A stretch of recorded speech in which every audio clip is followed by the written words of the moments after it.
নমস্কার, হ্যালো বন্ধুরা। আজকে আমি রান্নবো পোস্ত পটল। এই দেখো পোস্ত, এই যে পটল। এখন আমি এই পটলগুলো ছুলে নিচ্ছি।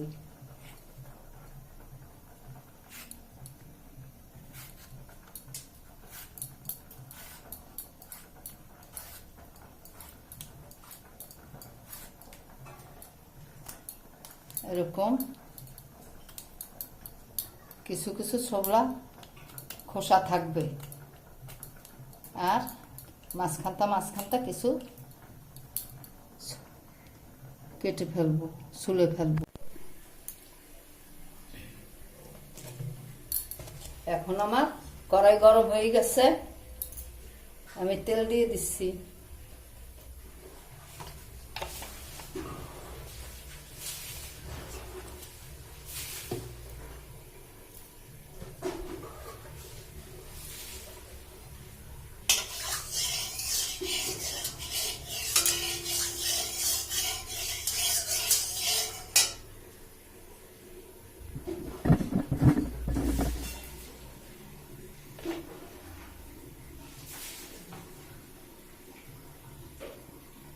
আমি এখন তেলের ভিতরে পটল দিয়ে দিচ্ছি।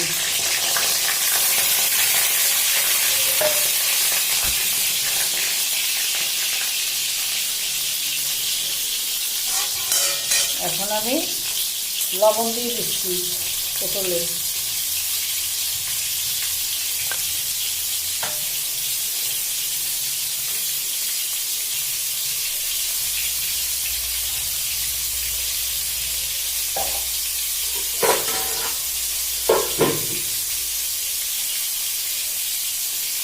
এখন আমি হলুদ দিয়ে দিচ্ছি।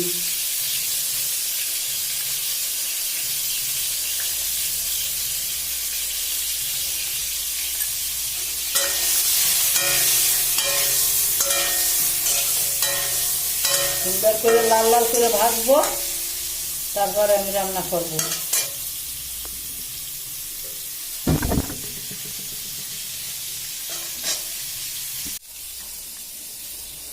এখন আমি এই যে পোস্তগুলা বাটবো, সুন্দর করে।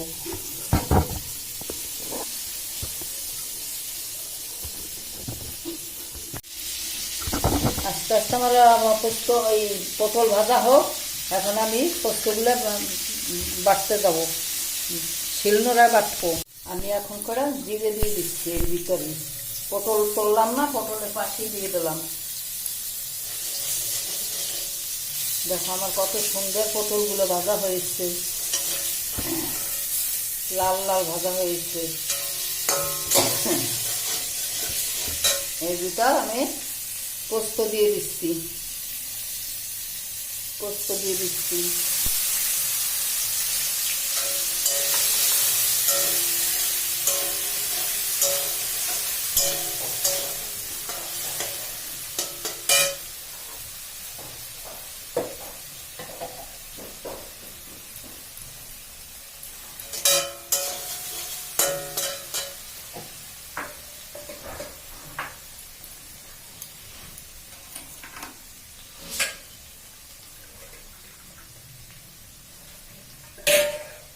এর ভিতরে আমি দুধ দিয়ে দিচ্ছি।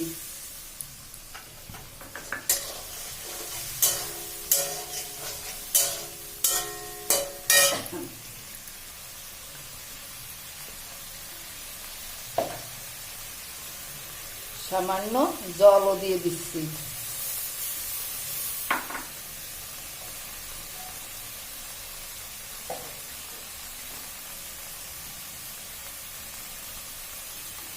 জল দিয়ে দিচ্ছি।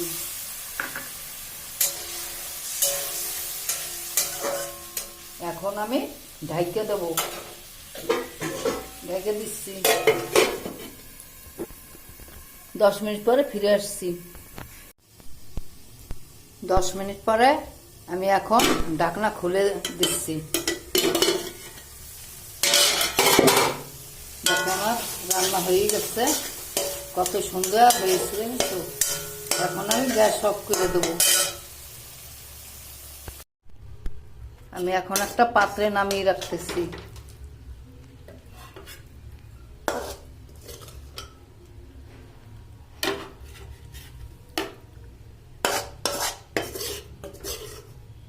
এখন কত সুন্দর হয়েছে রান্না।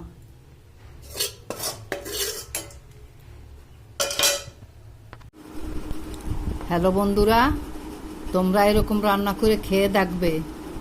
যদি ভালো হয় আমাকে বলবে, কমেন্ট করে বলবে যে মাসি ভালো হয়েছে কি ভালো হয়নি। আর লাইক কমেন্ট শেয়ার করো। খুব সুন্দর হয়েছে, দেখো রান্নাটা খুব সুন্দর হয়েছে।